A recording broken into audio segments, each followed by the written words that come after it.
Kisah diawali dengan memperlihatkan seorang pria berpenampilan abad pertengahan tengah dikejar oleh seorang tentara Inggris di mana pria itu tiba-tiba nyasar di jalanan modern tepat saat ada sebuah mobil yang nyaris saja menabraknya. Pria itu pun dibawa ke rumah sakit di mana para dokter dibuat keheranan dengan struktur tulang si pria yang mengalami pergeseran secara total seperti secari kertas yang dipotong-potong kemudian disatukan kembali menjadi satu. Yang tak lama muncullah seseorang bernama Frank yang sepertinya tahu apa yang terjadi karena tugasnya saat ini adalah untuk membawa pria itu ke fasilitas rahasia milik pemerintah. I'll take care of that paperwork right away. Thank you. Beralih ke sebuah lokasi bersejarah kerajaan-kerajaan masa lalu di mana kita akan diperkenalkan pada satu persatu tokoh utama kita. Yang pertama ada seorang profesor sekaligus arkeolog senior bernama, kita panggil saja si profesor, putranya yang bernama Chris dan murid dari si profesor yang bernama Marek. Profesor sedang memberikan pelajaran sejarah tahun 1357 ketika tentara Inggris menjajah dan menduduki sebuah desa di Prancis bernama Castelgard dengan Chris dan Marek yang juga ikut membantu menjelaskan.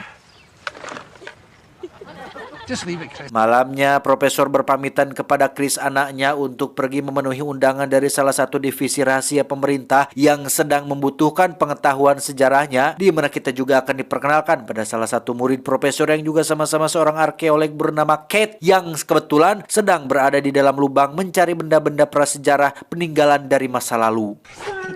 I'm sorry. I brought you a beer. Siangnya, Chris mendatangi Marek yang sedang berada di lokasi lain, lebih tepatnya sebuah lokasi pemakaman batu yang biasa disebut dengan sarkofagus, di mana pemakaman batu ini merupakan makam dari seorang kesatria Prancis dan istrinya seorang bangsawan yang bernama Lady Claire, yang menurut sejarah pasangan ini adalah pasangan paling romantis di zamannya, yang hal itu bisa dilihat dari bagaimana keduanya saling berpegangan tangan bahkan setelah wafat, sehingga Marek amat sangat terkesan dengan kisah cinta mereka berdua ini. Oh God, here, over here.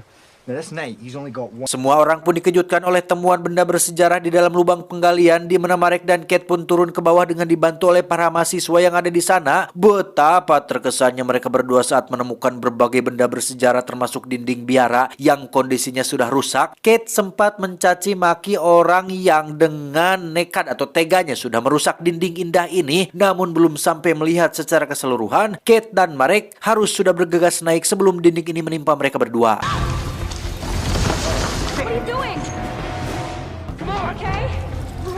Marek tak sengaja menemukan sebuah benda aneh dari masa lalu yang sangat tidak lazim ada pada zamannya, yaitu sebuah benda bermaterial kaca yang bentuknya mirip sekali dengan kacamata. Entah asli atau bukan, mereka semua seketika terfokus pada penemuan dokumen dengan tulisan yang akan benar-benar membuat mereka semua terkejut, yakni sebuah pesan berisikan permintaan tolong yang ditulis langsung oleh ayah Chris, yaitu si Profesor. Help me. E.A. Johnson. Sempat mengira ini hanyalah prank belaka, tapi ketika dicocokkan dengan kacamata milik Profesor, mereka akhirnya percaya 100% bahwa kaca tersebut berasal dari 600 tahun yang lalu, di mana Chris langsung menghubungi orang dari divisi rahasia untuk menanyakan perihal keberadaan ayahnya saat ini. Explain it. All I know is that the ink is 600 years old. That's the fact. I know. Tiba di markas divisi rahasia, bukannya mendapat penjelasan tentang kemana si Profesor, Marek dan kawan-kawan justru malah ditunjukkan sebuah mesin atau alat yang bisa memindahkan satu benda dari titik A ke titik B, dari satu kota ke kota yang lain dalam waktu yang relatif singkat, yang hal ini biasa disebut sebagai teleportasi. Prototype, so you mean that thing that we just passed? Exactly. Nah, mereka mencoba mengirim sebuah objek, yaitu cangcut atau celana dalam, dari markas mereka menuju ke Meksiko. Tetapi kata orang Meksiko, objek tersebut tidak pernah muncul. Padahal di sini objek tersebut jelas-jelas menghilang. Lah, lantas kemana perginya objek tersebut? A few hours later, it just suddenly showed up. We tried to send something from our lab. Mereka pun melakukan eksperimen kedua dengan mengirim objek baru, yaitu kamera, dan hasilnya kamera tersebut menangkap beberapa gambar seperti pepohonan di hutan belantara, termasuk foto-foto bintang di langit yang ketika mereka uraikan rasi bintangnya, sungguh terkejutnya para ilmuwan saat mengetahui bahwa kamera tersebut tidak hanya berada di tempat yang salah, tetapi juga waktu yang salah, yaitu tahun 1357 di Prancis, lebih tepatnya desa bernama Castelgard. Sehingga dengan kata lain, para ilmuwan tidak sengaja telah membuat sebuah lubang cacing atau wormhole, atau mungkin ya semacam mesin waktu lah, yang bisa membawa mereka ke masa lalu, tetapi hanya di tahun itu saja. but it was in the wrong time. Itulah alasan kenapa mereka membutuhkan pengetahuan si profesor, karena hanya beliaulah orang yang paling paham tentang sejarah. Mereka mengirim si profesor ke tahun 1357 dengan sebuah alat kecil yang bisa dipakai sebagai tiket pulang. Namun terjadi masalah saat si profesor tak kunjung kembali ke masa depan, alias terjebak di tahun 1357, sehingga kedatangan Marek dan kawan-kawan ke sini adalah untuk menjemput profesor yang saat ini terjebak di masa lalu. Simply don't know about the medieval world or how to mingle with the locals. Tak hanya Marek, Chris, dan Kate saja, pria bernama Frank yang kita lihat tadi di awal film juga akan ikut. Dia bersama 3 anak buah tentaranya bertugas untuk melindungi dan menjaga keamanan mereka bertiga selama berada di masa lalu. Kemudian ada seorang ahli fisika yang jenius yang juga diutus untuk ikut jaga-jaga apabila alat kecilnya atau alat kecil yang untuk membawa mereka pulang mengalami kerusakan atau ada trouble yang bersifat teknis. Si ahli fisika ini akan membantu untuk memecahkan masalah tersebut. You can use any one of them. In other words, they burn out, not lose them.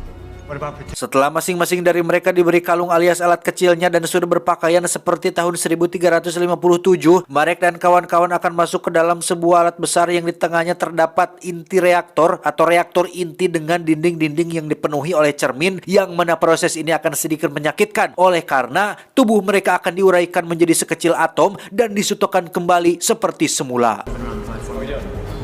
Locking in.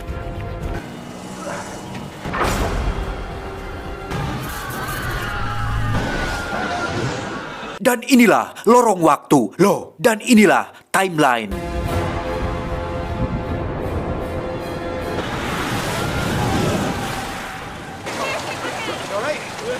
Tiba di tahun 1357, Frank memberitahu mereka semua cara untuk pulang, yaitu dengan cukup tekan saja alat kecil atau kalung yang mereka kenakan. Yang tak lama, muncullah seorang perempuan asli tempat ini yang menyuruh mereka semua untuk segera berlari. Alright, everybody, take cover. Let's go.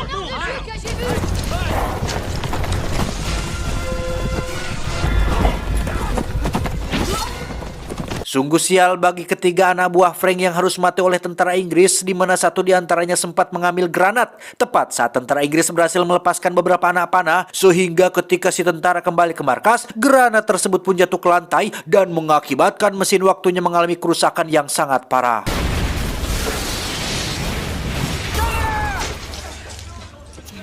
Kembali ke hutan yang di situ Frank, Chris, Katie, dan si ahli fisika benar-benar shock dengan acara penyambutan yang penuh adrenalin ini, di mana si ahli fisika sempat akan menekan tombolnya untuk pulang dikarenakan terlalu takut dan mentalnya belum siap dengan ini semua. Tetapi Frank berhasil mencegahnya untuk jangan tekan dulu sebelum si profesor berhasil ditemukan.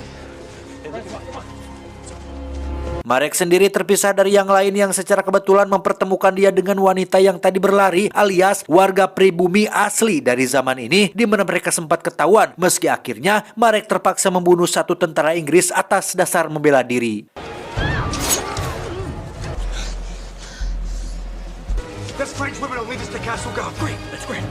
Setelah berkumpul, si wanita pribumi pun membawa mereka ke desa Castlegard yang saat ini sudah dikuasai sepenuhnya oleh tentara Inggris. Yang berdasarkan buku sejarah yang sudah dibaca oleh Marek, malam ini adalah malam peristiwa besar, yakni terjadinya perang atau serangan dari tentara Prancis yang ingin merebut wilayah ini dari tentara Inggris, sehingga mereka tidak punya banyak waktu untuk berleha-leha dan harus segera menemukan si profesor untuk dibawa pulang. Come on.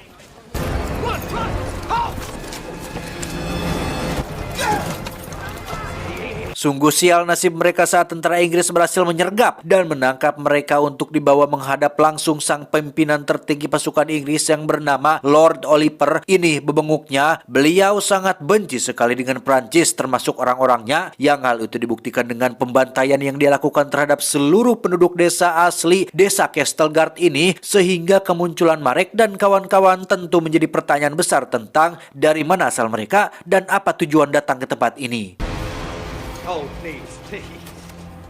Marek dan kawan-kawan pun mengaku berasal dari Skotlandia dan sedang mencari master mereka, yakni si profesor, di mana Lord Oliver tiba-tiba menyadari satu orang di antara mereka yang sepertinya keturunan Prancis, yang memang adalah orang Prancis, yaitu si ahli fisika. Dan tiba-tiba,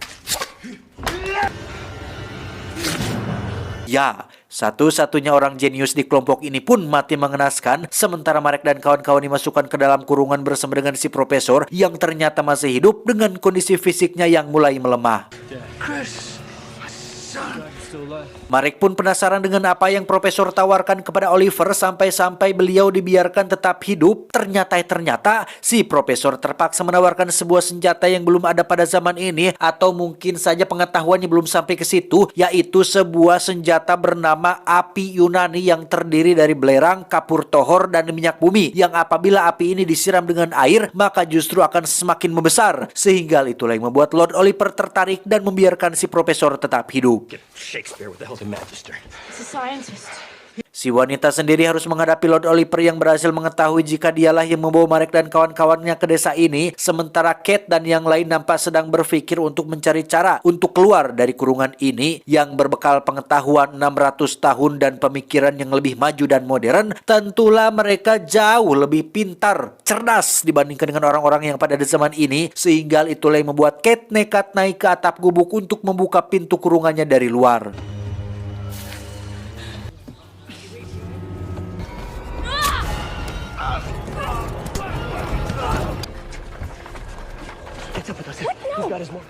Setelah semua orang berhasil keluar, lagi-lagi Marek terpisah dari yang lain dan sengaja bertemu dengan si wanita yang sedang bersembunyi, sementara si profesor dan yang lainnya terlihat sudah berada di luar dengan Frank yang menyuruh semua orang untuk tekan alat kecilnya. Namun karena para ilmuwan masih sedang memperbaiki mesinnya, alat tersebut pun gagal untuk membawa pulang, sehingga Chris, Kate, profesor, dan Frank pun terpaksa bersembunyi di dalam pondok kosong untuk sementara waktu.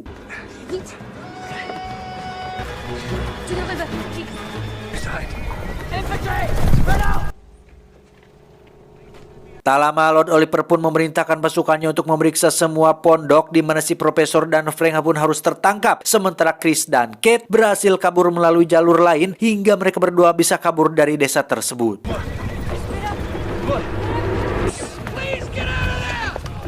Marek dan si wanita sendiri terlihat masih melarikan diri melalui jalur air, di mana keduanya mengobrol tentang diri masing-masing dengan si wanita yang masih penasaran dari mana asal Marek, karena dari cara bicara dan lelegednya, leleged itu artinya bahasa tubuh atau body language lah kalau bahasa kerennya mah, jelas berbeda dengan pria kebanyakan yang pernah ditemuinya pada zaman ini. Namun Marek tetap merahasiakan jati dirinya untuk supaya misinya tetap terjaga dengan baik.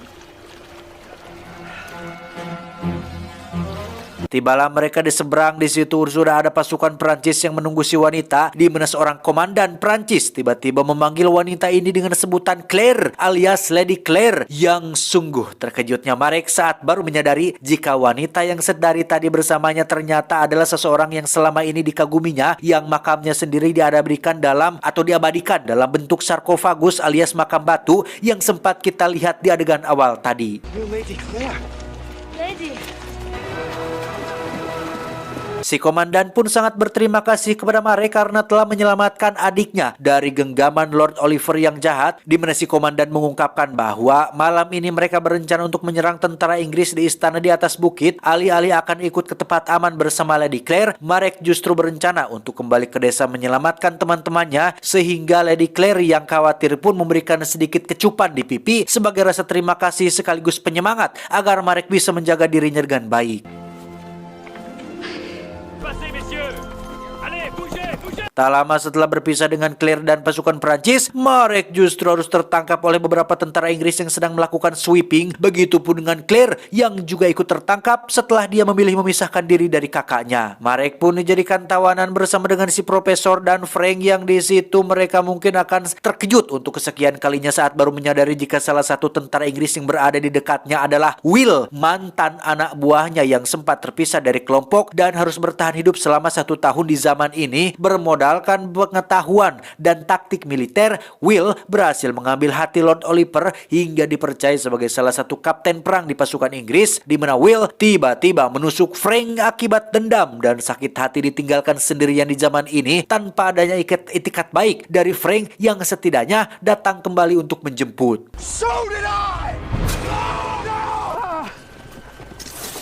Karena desa Castelgard dibakar habis oleh tentara Inggris, Chris dan Kate pun tidak memiliki pilihan lain selain tetap bersembunyi. Namun mereka ingat tentang buku sejarah yang menuliskan bahwa malam ini akan terjadi perang di istana yang berada di atas bukit, sehingga mereka berdua memutuskan untuk mencari terowongan rahasia yang mengarah langsung ke dalam istana, yang terowongan tersebut berada tepat di biara yang sempat mereka masuki ketika di adegan awal tadi.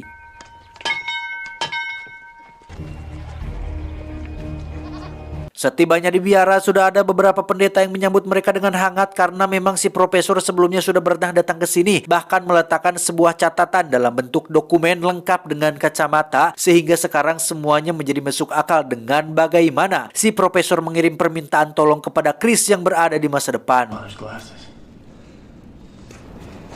Karena terowongan rahasia menuju istana berada tepat di belakang dinding biara, Kate pun terpaksa merusak dinding tersebut hingga fakta mengejutkan pun terungkap bahwa pelaku atau orang yang sempat Kate caci maki telah merusak dinding indah ini rupanya tidak lain dan tidak bukan adalah dirinya sendiri. Kembali ke tentara Inggris yang sudah sampai di istana, Profesor dan Marek dipaksa untuk secepatnya membuat apa yang sudah dijanjikan kepada Lord Oliver, yaitu senjata api Yunani yang dengan pengetahuan modern mereka tentunya tidak sulit bagi keduanya untuk membuat apa yang diinginkan oleh Lord Oliver, sehingga tepat pada malam hari saat perang sudah mau dimulai, Lord Oliver mempersilahkan Marek dan Profesor untuk mendemonstrasikan api Yunani ciptaannya.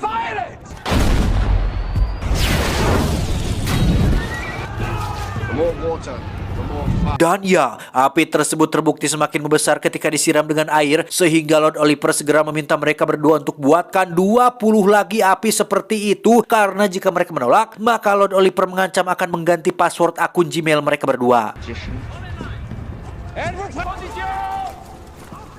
Di fasilitas sendiri, para ilmuwan sudah hampir berhasil memperbaiki mesinnya, namun selalu saja ada orang yang ngari-riweuh atau punya pemikiran beda dengan yang lain, yang kebetulan orang itu adalah pimpinan proyek ini sendiri yang bernama Doniger. Ini bemenguknya, sehingga yang harusnya mesin ini bisa lebih cepat diperbaiki malah menjadi ngaret gara-gara Doniger yang mengajak para ilmuwan untuk adu debat. I'm sorry. Kembali ke medan perang, Lord Oliver nampaknya bisa tertawa lebar ketika serangan demi serangan yang dilancarkannya berhasil membuat pasukan Prancis pabuis tidak karuan, yang karena tidak bisa seperti ini terus, si komandan alias kakak kandung Lady Claire pun memiliki strategi lain untuk mengalahkan Inggris, yakni dengan cara masuk ke dalam terowongan rahasia di dalam biara yang secara kebetulan tak sengaja mempertemukannya dengan Chris dan Kate, juga tak sengaja menjadi penyebab kenapa kacamata milik si profesor pecah dan jatuh ke lantai. My God.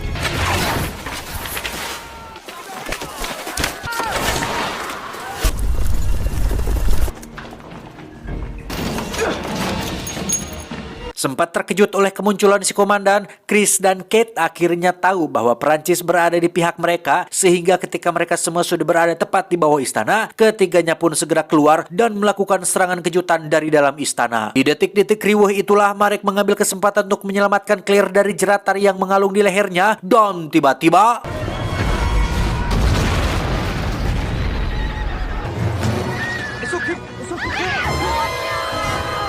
ya, Marek mau tidak mau harus mengangkat pedangnya untuk bertarung melawan Will si pengkhianat, di mana keduanya bertarung dengan kurang beradrenalin, dengan Marek yang berhasil mengalahkan si Will dengan cukup mudah. Si komandan sendiri terlihat sedang bertarung dengan musuh bebuyutannya yakni Lord Oliver, di mana si komandan harus tumbang saat Lord Oliver jauh lebih hebat darinya, yang ketika Lord Oliver akan mengayunkan pedangnya, tiba-tiba saja Chris muncul dari belakang dan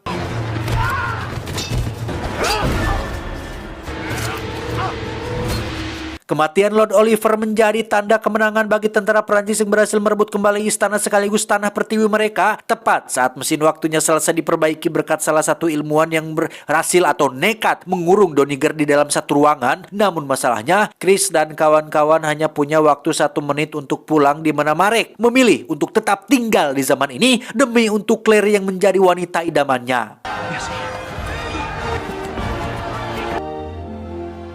Setelah Chris, Kate, dan Profesor berkumpul, mereka bertiga pun terus menekan-nekan tombol alat kecilnya, namun ketiganya tak kunjung kembali dikarenakan mesin waktunya baru saja memulai prosedur pengaktifan, yang pada detik-detik peluncuran, si Doniger pun berhasil keluar dari dalam ruangan dan segera berlari masuk ke dalam mesin tersebut dengan maksud untuk mematikannya dari dalam, tetapi What's he doing?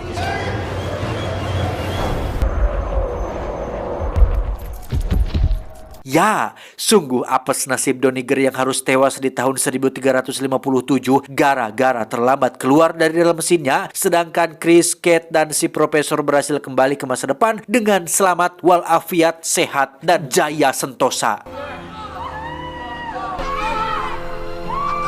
Beberapa waktu berlalu, mereka bertiga kembali ke lokasi pemakaman batu, di mana pasangan romantis yang diabadikan dalam sarkofagus ini tidak lain dan tidak bukan adalah Marek sendiri dan Lady Claire istrinya, sehingga kedatangan mereka ke masa lalu sama sekali tidak merubah apapun di masa depan, karena secara teknis mereka semua ikut andil dalam terbentuknya sejarah itu sendiri.